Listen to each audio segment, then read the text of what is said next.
अच्छा जी स्टूडेंट्स, तो आगे बढ़ते हैं हम। और अब ये देखते हैं कि भाई एक्सपेक्टेड वैल्यूज़ में वैल्यू ऑफ परफेक्ट इन्फॉर्मेशन जो है वो क्या चीज़ है। हमने पिछले पार्ट में जो है वो कुछ कैलकुलेशंस कर कर और हमने जो है वो एक सवाल सॉल्व किया। अब उसी सवाल का एक अगला पार्ट है, उसको हमें डिस्कस करना है। देखिए इस अगले पार्ट में वो लिखता है कि calculate the maximum price that JB should pay for perfect information about the expansion's exact effect on membership numbers। अब ये परफेक्ट इन्फॉर्मेशन होती क्या है? देखिए जब हम कोई भी सवाल सॉल्व कर रहे हैं हमारा एक्सपेक्टेड वैल्यूज़ वगैरह का, तो इसमें बहुत सारी चीज़ें अनसर्टेन है या प्रोबेबिलिटी पर बेस्ड है। किस तरह से? फॉर एग्ज़ाम्पल ये जो हमने सवाल सॉल्व किया, इसमें हमें ये नहीं पता था कि हमारे पास 6000 लोग आएंगे या 6500 लोग आएंगे, या हमें ये नहीं पता था कि हमारी जो ऑपरेशनल कॉस्ट होगी वो 120 होगी या 180 होगी। 120 भी हो सकती थी, 180 भी हो सकती थी, 6000 मेंबर्स भी आ सकते थे, 6500 मेंबर्स भी आ सकते थे। तो बात सारी ये है कि ये सारी चीज़ें ये शो कर रही हैं कि कुछ चीज़ें जो है ना वो सर्टेन नहीं थी, अनसर्टेन चीज़ें थी कुछ। अब परफेक्ट इन्फॉर्मेशन का मतलब ये होता है, आप समझने के लिए यूँ समझ लो कि यार कुछ कंपनीज़ होती हैं, जो रिसर्च करती हैं, जो एनालिसिस करती हैं, और रिसर्च और एनालिसिस के बाद जो है ना वो आपको अगर किसी बारे में मशवरा चाहिए या बेहतर इन्फॉर्मेशन चाहिए तो वो प्रोवाइड करती हैं। फॉर एग्ज़ाम्पल एक कंपनी है जिसके पास ये जिम बनी जा सकता है, और वो कंपनी जो है ना जिम बनी को ये बता सकती है कि भाई तुम्हारे क्लब में जो है वो कितने लोग आएंगे। देखें ये जो बात अनसर्टेन है ना, वो बात जो है वो अनसर्टेन जो बात है उसके बारे में ब्रीफिंग दे दे, नॉलेज दे दे, बता दे कि भाई तुम्हारी कंपनी, तुम्हारे जिम में जो है ना इतने लोग आएंगे। इस चीज़ की जो इन्फॉर्मेशन मैं इस कंपनी से हासिल करूँगा उसके अगेंस्ट मैं कितने पैसे दूँ, उसको हम लोग वैल्यू ऑफ परफेक्ट इन्फॉर्मेशन कहते हैं। अब इसको ज़रा एग्जांपल के ज़रिए पहले तो समझना पड़ेगा, फिर बात और क्लियर आएगी और ज़्यादा क्लियरली समझ में आएगी। पहले आप इसका फॉर्मूला देख लें, और फिर जब मैं ऊपर जो हमने सवाल किया है उसी की कंटिन्यूशन में वीडियो बना रहा हूँ जो मैंने पिछले पार्ट में सवाल किया। तो जब हम उस पर इस चीज़ को अप्लाई करेंगे, इस कॉन्सेप्ट को अप्लाई करेंगे, तो आपको बात क्लियर होगी। देखिए यहाँ पर फॉर्मूले के हिसाब से क्या लिखता है, value of perfect information. Perfect information is said to be available when a 100% accurate prediction can be made about the future। Perfect information का मतलब ये है कि आप 100% एक्यूरेसी से फ्यूचर में क्या होगा उसकी प्रोडिक्शन कर लो। और expected value with perfect information में से अगर expected value without perfect information को माइनस करते हैं तो वैल्यू ऑफ परफेक्ट इन्फॉर्मेशन आ जाती है। This represents the maximum amount you should pay to acquire perfect information. अब ज़रा इसको जो है ना हम अपने सवाल के हिसाब से देखते हैं, अदरवाइज़ आपको क्लियर नहीं होगा।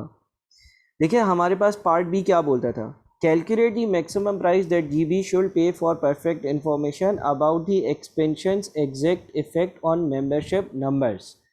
Calculate the maximum price that GB should pay for perfect information about the expansions exact effect on membership numbers।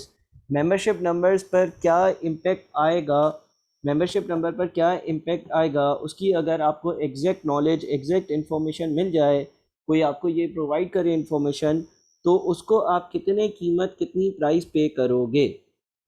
अच्छा जी, अब ज़रा हम ऊपर जाते हैं। अगर हम यहाँ पर ऊपर जाते हैं ना, अब ज़रा गौर से बात को सुनिएगा। देखें आपका जो सिनेरियो था उसके हिसाब से आपके क्लब में आज 6000 लोग थे, ठीक है, और कोई नया कॉम्पिटिटर आ रहा था। अगर आपने अपने क्लब की एक्सपेंशन नहीं करवाई तो आपके क्लब में 5250 मेंबर्स हो जाएंगे। अगर आपने एक्सपेंशन करवाई तो दो बातें हो सकती हैं। ये दो बातें क्या हो सकती हैं, या तो आपके क्लब में 6000 मेंबर्स हो, या तो आपके क्लब में 6500 मेंबर्स हो। अब आपको नहीं पता कि क्या होगा, क्या 6000 मेंबर्स होंगे या क्या 6500 मेंबर्स होंगे, यह आपको नहीं पता। लेकिन आपने पार्ट नंबर 1 में बहुत सारी चीज़ों की कैलकुलेशंस करी थी। अगर किसी ने पार्ट 1 नहीं देखा तो लाजमी तौर पर पार्ट 1 देखकर और फिर यहाँ पर बढ़ें।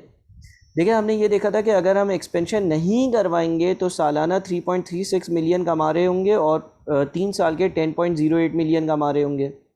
हमने ये देखा था कि अगर हम एक्सपेंशन करवा लेते हैं तो फिर दो बातें हो सकती थी, और वो दो बातें ये हो सकती थी कि या तो 6000 मेंबर्स होते या तो 6500 मेंबर्स होते। 6000 मेंबर्स होते, उसके बाद फिर दो और चीज़ें ऐसी थी कि यार या तो ऑपरेशनल कॉस्ट 120 होगी या तो 180 होगी। अगर 6000 मेंबर्स और कॉस्ट 120 हो तो 3.6 मिलियन, अगर 6000 मेंबर्स और ऑपरेशनल कॉस्ट 180 होती तो 3.24 मिलियन की जो है वो इनकम होती। अगर एक्सपेंशन करवा लेते और नंबर ऑफ़ मेंबर्स 6500 होते और 120 की मेरी कॉस्ट होती तो इतना, और 6500 मेंबर्स होते और 180 की कॉस्ट होती तो इतना मिलता। फिर हमने expected value at A calculate करी थी, यानी कि हमने ये देखा था कि अगर व्हाट इफ़ के क्लब में 6000 मेंबर्स हों, ऑल्दो ये बात भी अनसर्टेन है, लेकिन अगर 6000 मेंबर्स होंगे तो मेरी जो एक्सपेक्टेड वैल्यू एट ए बन रही थी वो 3.42 मिलियन बन रही थी। 3.6 इंटू 0.5, 3.24 इंटू 0.5, ये सब हम पहले कर चुके हैं, ये आपको समझ में आ रहा होगा तो फिर आप आगे बढ़ सकोगे। इसी तरह से हमने ये देखा था कि भाई अगर 6500 मेंबर्स होंगे तो एक्सपेक्टेड वैल्यू एट बी क्या बनेगा। एक्सपेक्टेड वैल्यू एट बी जो है वो हमने 3.705 एनुअल बेसिस पर कैलकुलेट किया था। अब देखें, जिस कंपनी से आप इंफॉर्मेशन ले रहे हो ना, उस कंपनी का ये कहना है कि हम आपसे एक सर्टेन फ़ीस लेंगे, हम आपसे एक सर्टेन अमाउंट चार्ज करेंगे, लेकिन हम आपको ये 100% एक्यूरेसी से बता देंगे, ये बात आपको 100% एक्यूरेसी से बिल्कुल करेक्ट बता देंगे कि क्या आपके क्लब में जो नंबर ऑफ मेंबरशिप्स हैं वो 6000 होंगी या 6500 होंगी। देखिए, अभी मैं इस बात में अनसर्टेन हूँ, अभी मुझे नहीं पता कि मेरे क्लब में जो है वो 6000 लोग होंगे या 6500। 40% चांसेस हैं कि 6000 लोग होंगे और 60% चांसेस हैं कि 6500 लोग होंगे। लेकिन मुझे एक कंपनी ऐसी मिली, वो कंपनी ये बोलती है हम आपसे एक फ़ीस लेंगे और फ़ीस लेकर हम आपको बता देंगे कि आप एक्सपेंशन करवाओगे ना तो आपके क्लब में कितने मेंबर्स होंगे, क्या 6000 होंगे या क्या 6500 होंगे। ठीक है ना, ये वो कंपनी बोल रही है हम आपको बता देंगे, हम आपको कंफर्म कर देंगे, हम आपको बिल्कुल 110% कंफर्म बता देंगे कि एक्सपेंशन के बाद आपके क्लब में कितने नंबर ऑफ़ मेंबर्स होंगे। अच्छा, अब उस कंपनी के दो जवाब हो सकते हैं, या तो वो कंपनी ये जवाब दे देगी मुझे कि 6000 मेंबर्स होंगे, या तो वो कंपनी ये जवाब दे देगी मुझे कि 6500 मेंबर्स होंगे। एज्यूम कर लो कि वो कंपनी मुझे जवाब देती है कि भाई मेरे क्लब में जो है ना वो 6000 मेंबर्स होंगे। एज्यूम कर लो कि उसका जवाब है कि भाई 6000 मेंबर्स होंगे, ठीक है ना, ये उसका जवाब आया। अब अगर उसका ये जवाब आया तो दो बातें हो सकती हैं। अगर मैं एक्सपेंशन नहीं करवाता, अगर देखें मैं एक्सपेंशन नहीं करवाता, अगर मैं एक्सपेंशन नहीं करवाता तो as per option number one मैं 3 सालों में 10.08 मिलियन कमाऊंगा। अगर मैं एक्सपेंशन नहीं करवाता तो हमारा ऑप्शन नंबर वन क्या कहता था, हमारा ऑप्शन नंबर वन ये कहता था कि अगर आप एक्सपेंशन नहीं करवाओगे तो आप 10.08 मिलियन कमाओगे। अच्छा, अगर मैं एक्सपेंशन करवा लेता हूँ और मुझे वो जो कंपनी है जो इन्फॉर्मेशन दे रही है वो 100% गारंटी के साथ बोल रही है कि तुम्हारे पास 6000 लोग आएंगे, ठीक है ना, तो उस केस में क्या होगा कि 6000 लोगों पे मेरी जो एक्सपेक्टेड वैल्यू थी, यानी कि एक्सपेक्टेड वैल्यू एट ए थी, वो 3.42 थी। 3.42 जो थी ना वो एक साल की थी। एक साल की अगर 3.42 थी तो आप जो है ना वो 3.42 इंटू कर दो तीन साल के लिए, तो कितना बनता है 10.26 मिलियन, ठीक है ना। देखिए, ये मैंने 6000 मेंबर्स पर कैलकुलेशन करी, अब ज़रा गौर से सुनिएगा। अच्छा, 10.26 माइनस एक्सपेंशन के 360,000, 0.36 माइनस किया तो 9.9 है ना। देखें, अगर 6000 मेंबर्स हैं, 6000 मेंबर्स के एक साल का आपकी एक्सपेक्टेड वैल्यू एट 3.42 बन रही थी, ठीक है ना। 3.42 मल्टीप्लाइड बाई 3 3 साल के लिए माइनस 360,000, तो 3.42 मल्टीप्लाइड बाई 3 माइनस 0.36, ये बनता है 9.9 मिलियन। अब ज़रा गौर से सुनिएगा, मुझे पता है कि मैं अगर एक्सपेंशन नहीं करवाऊंगा, मुझे पता है कि मैं अगर एक्सपेंशन नहीं करवाऊंगा, मुझे पता है कि मैं अगर एक्सपेंशन नहीं करवाऊंगा तो मुझे पता है कि मैं 10.08 मिलियन कमा लूँगा। और अगर मैं एक्सपेंशन करवाता हूँ और 6000 मेंबर्स होते हैं, अगर मैं एक्सपेंशन करवा लेता हूँ और 6000 मेंबर्स होते हैं तो मैं 9.9 कमाऊँगा। कैसे? ऐसे कि भाई ये 3.42 जो है ना, ये आपकी एक्सपेक्टेड वैल्यू थी अगर आपके पास 6000 मेंबर्स होंगे, और 3 सालों की 3.42 इंटू 3, और उसमें से माइनस कर दिया आपने एक्सपेंशन का ख़र्चा, तो 9.9 मिलियन बच गया। ये मेरी एक्सपेक्टेड वैल्यू है अगर मैं एक्सपेंशन करवाता हूँ और 6000 लोग आते हैं। अब मुझे बताओ, एक कंपनी जिसको मैं फ़ीस दे रहा हूँ, वो कंपनी अगर मुझे शोर शॉर्ट ये बता दे कि भाई आपके पास जो है ना वो 6000 मेंबर्स ही आएंगे, 6500 नहीं आएंगे, आप अगर एक्सपेंशन करवाओगे तो 6000 लोग आएंगे, तो सेंसेबली मुझे क्या करना चाहिए? क्या मैं एक्सपेंशन करवाऊंगा या नो एक्सपेंशन?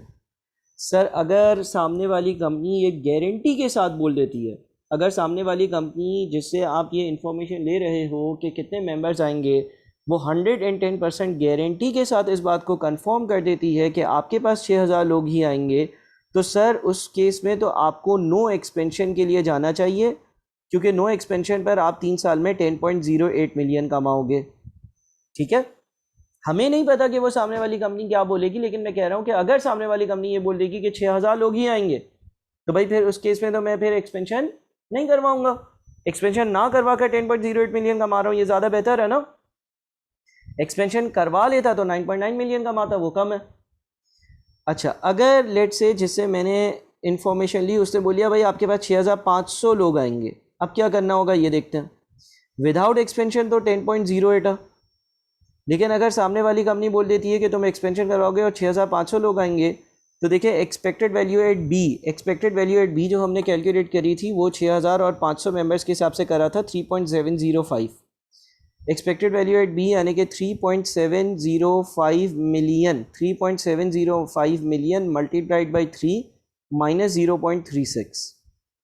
ठीक है ना, 3.705 इंटू 3 माइनस 0.36, यानी कि ये बन जाता है 10.755 million. 10.755 million 10.755 million.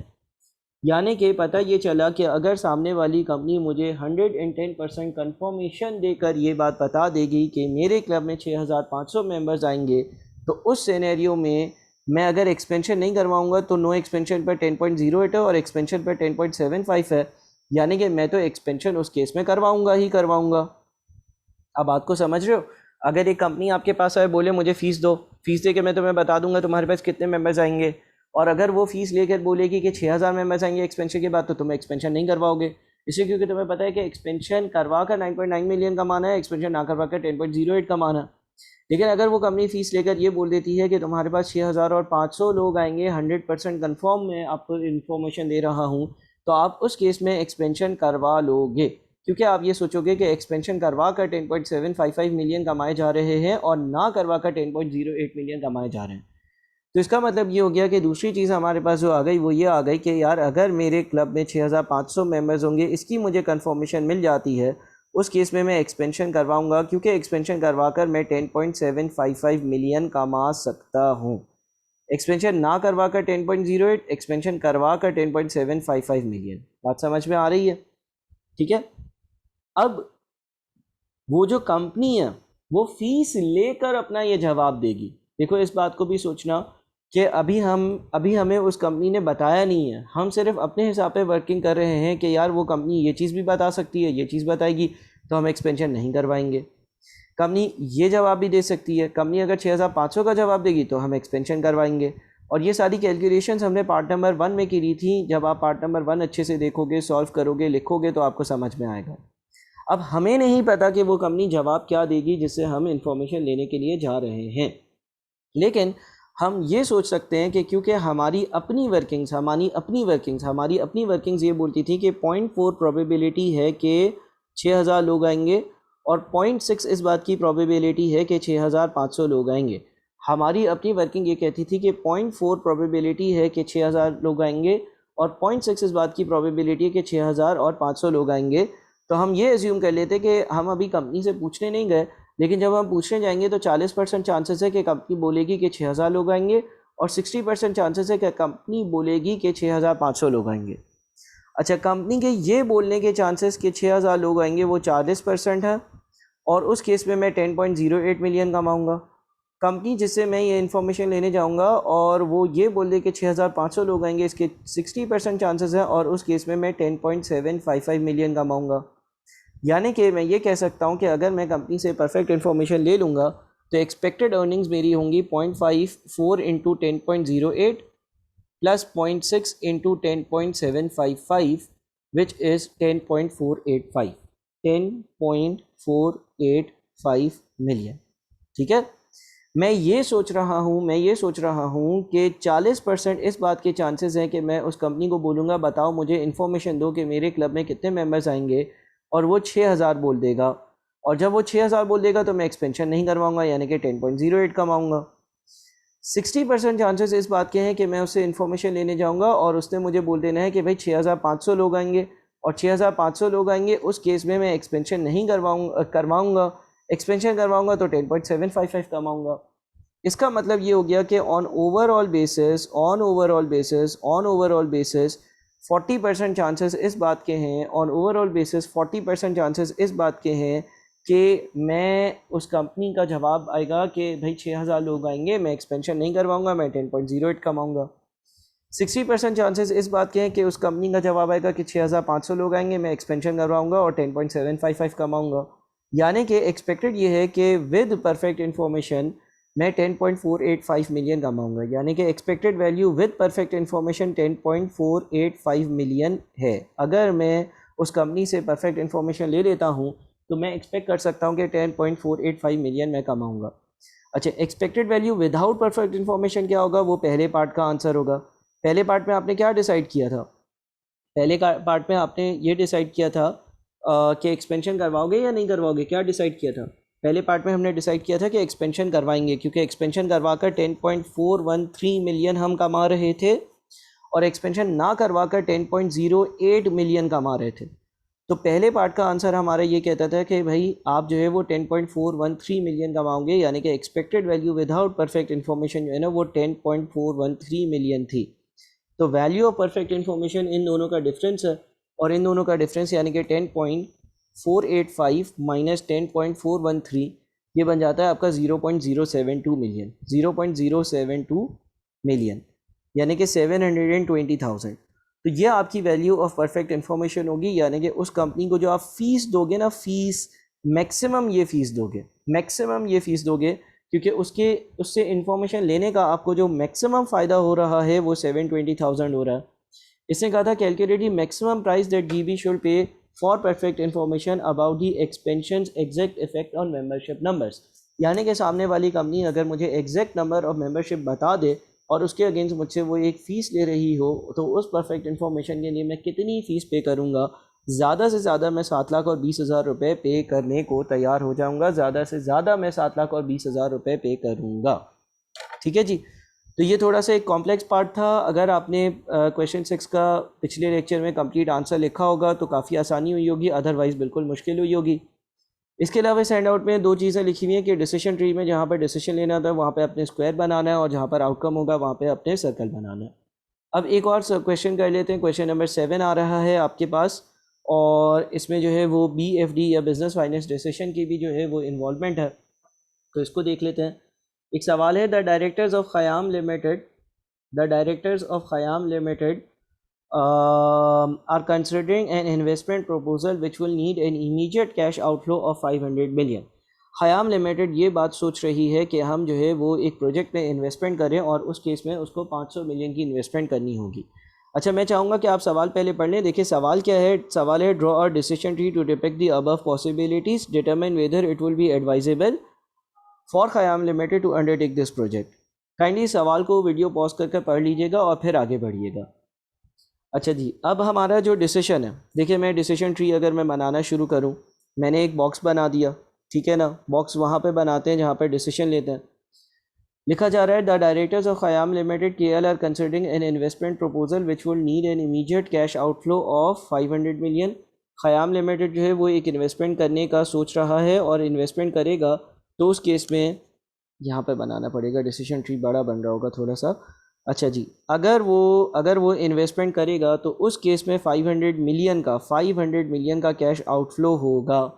The directors of Khayam Limited KL are considering an investment proposal which will need an immediate cash outflow of 500 million. The investment proposal is expected to have 2 years economic life with salvage value of 50 million at the end of second year. The investment proposal is expected to have 2 years economic life with salvage value of 50 million at the end of second year, यानी कि ये project 2 सालों का project होगा। 2 सालों के बाद salvage value या डिस्पोजल वैल्यू या प्रोजेक्ट बंद कर 50 मिलियन रुपए मिलेंगे। KL's Budget and Planning Department anticipates the net cash inflows after tax are dependent on exchange rates of the US dollar and has made the following projections.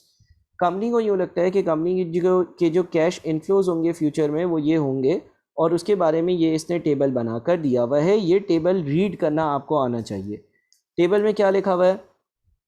Year number 1, पहले साल क्या हो सकता है? पहले साल एक्सचेंज रेट 84 और 87 के बीच भी हो सकता, 88 और 91 के बीच भी हो सकता, 92 और 95 के बीच में पहले साल का एक्सचेंज रेट नहीं हो सकता।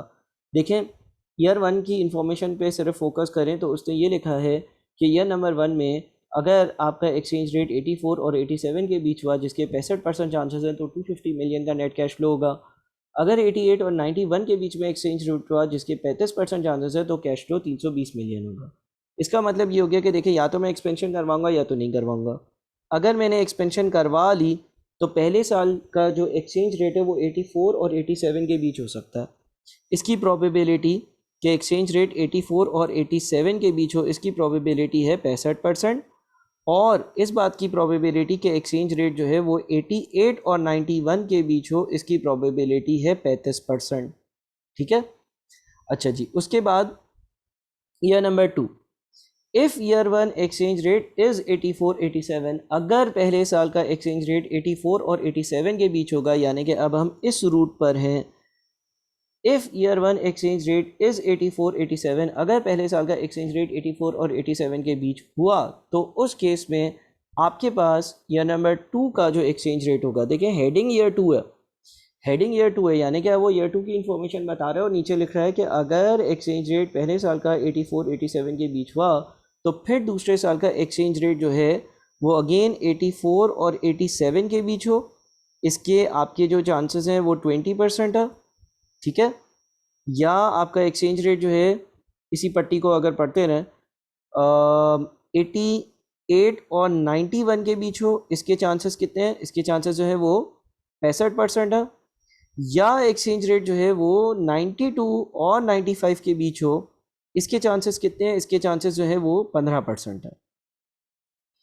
फिर लिखा हुआ है if year 1 exchange rate is rupees 88 to 91, अगर पहले साल का एक्सचेंज रेट 88 और 91 के बीच हुआ, अगर पहले साल का एक्सचेंज रेट 88 और 91 के बीच हुआ, यानी कि ये वाला रूट, तो फिर आपके पास जो दूसरा साल है उसका एक्सचेंज रेट अगर 84 से 87 के बीच होगा, जिसकी प्रोबेबिलिटी 5% है, या फिर दूसरे साल का एक्सचेंज रेट जो है वो 88 और 91 के बीच होगा, जिसकी प्रोबेबिलिटी 50% है, या फिर दूसरे साल का जो एक्सचेंज रेट है वो 92 और 95 के बीच होगा, जिसकी प्रोबेबिलिटी 45% है।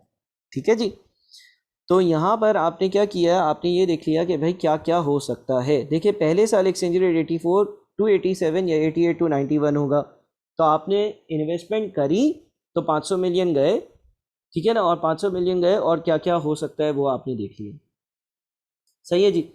अच्छा, अब ज़रा गौर से इस बात को देखते हैं कि भाई और आगे क्या करेंगे। देखिए, आगे लिखा हुआ है KL uses a 14% discount rate for investments having similar risk levels, यानी कि डिस्काउंट रेट भी दिया हुआ है। डिस्काउंट रेट को अकाउंट फॉर करना होगा, टाइम वैल्यू ऑफ मनी को अकाउंट फॉर करना होगा। फ्यूचर में आने वाले 100 रुपये आज के 100 रुपये के बराबर नहीं है।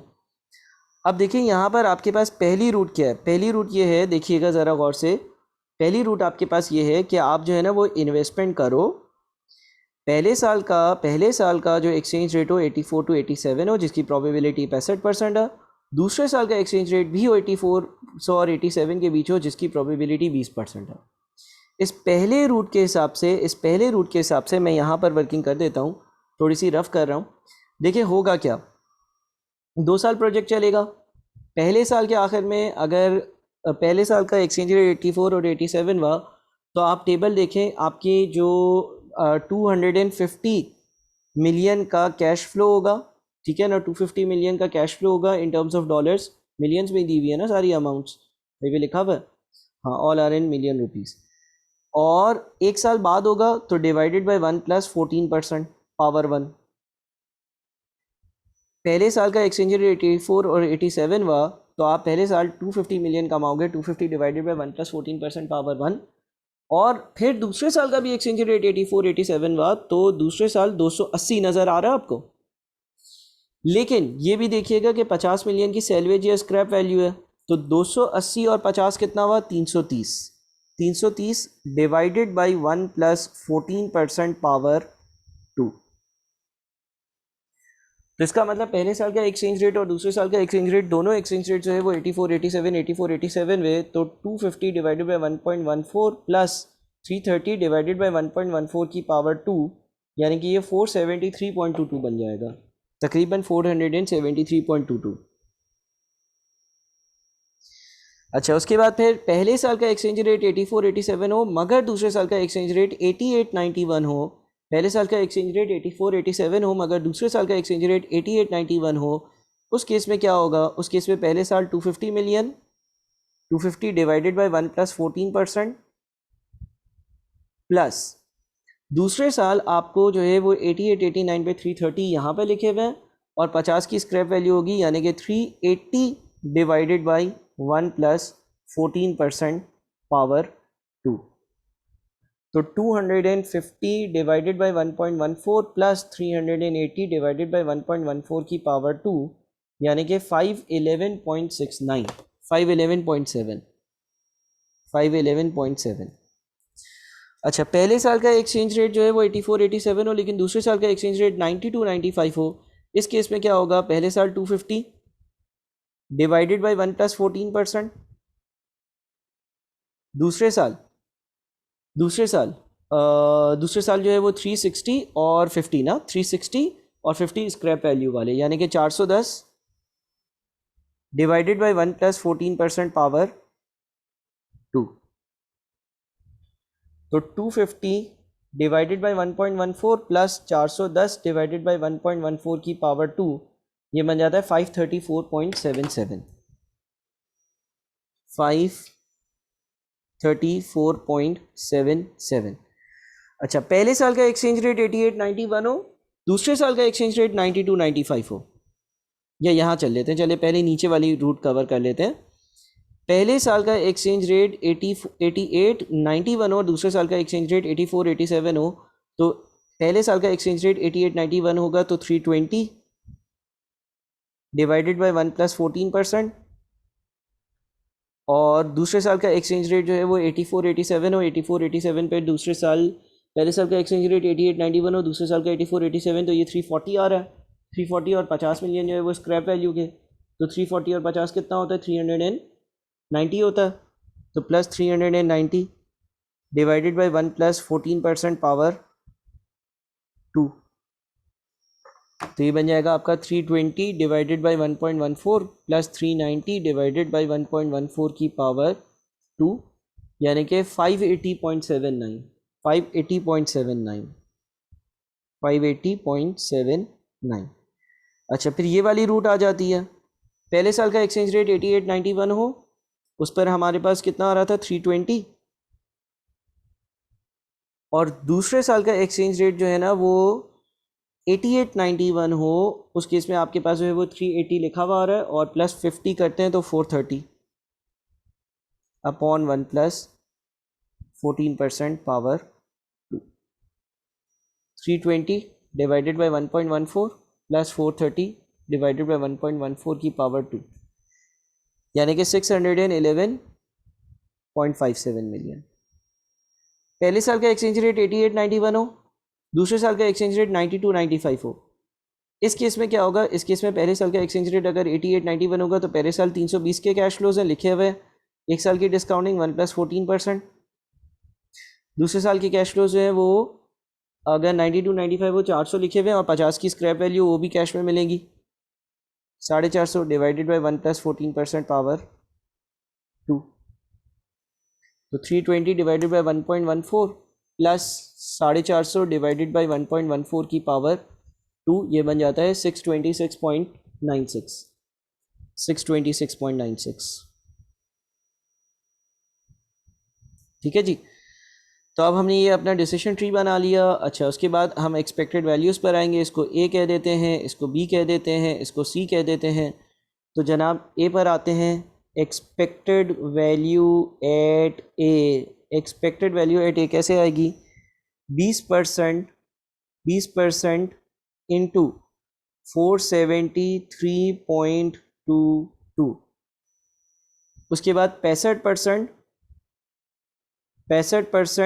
इंटू 511.7, 511.7। और उसके बाद फिर 15% इंटू 534.77।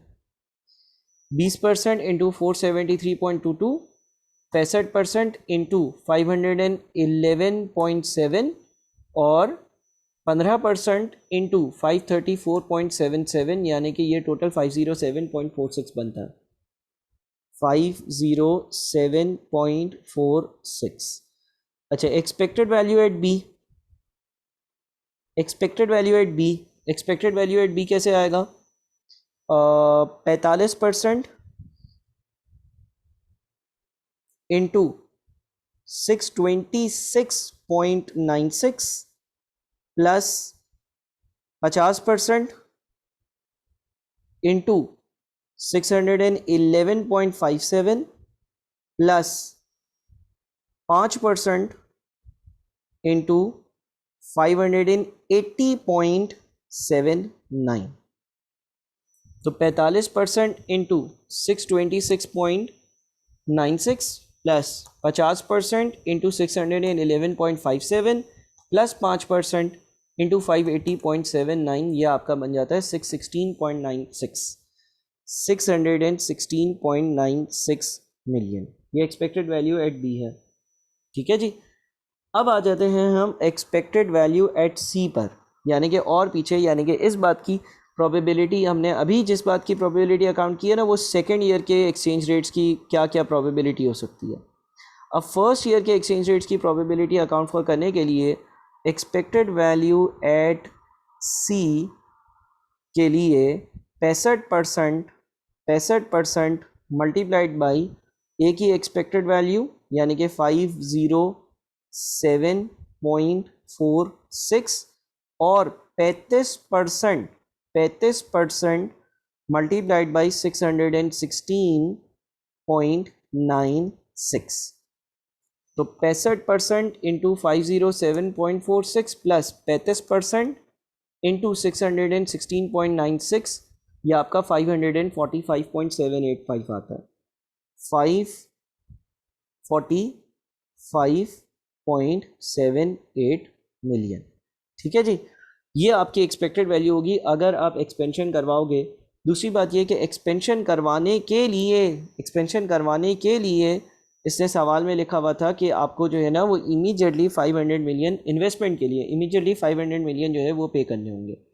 तो इसका मतलब कि आपकी expected net present value, expected NPV जो होगी वो होगी present value of cash inflows की एक्सपेक्टेड अमाउंट 545.78 माइनस, आपको पता है कि अगर आप प्रोजेक्ट में इन्वेस्ट करोगे तो 500 मिलियन जाएंगे, यानी कि एनपीवी 45.78 आ रही है। तो अगर आप इन्वेस्टमेंट करते हो तो ये मिलेगा, और अगर नो इन्वेस्टमेंट तो कुछ ना जाएगा ना मिलेगा। तो क्या करना चाहिए, इन्वेस्टमेंट करनी चाहिए। अब आप लोगों से रिक्वेस्ट होगी कि इस सवाल को अच्छे से देखें, पहले पॉज कर कर इसको समझें, सुने, और उसके बाद फिर जो है इसको कॉपी करें, सवाल को चेक करें और अपने कॉन्सेप्ट जो है वो स्ट्रॉन्ग करें। ठीक है, ये आपका ऐसा सवाल है जो बीएफडी के पेपर में आ सकता है, एक्सपेक्टेड वैल्यू और डिस्काउंटिंग दोनों को साथ मिलाकर।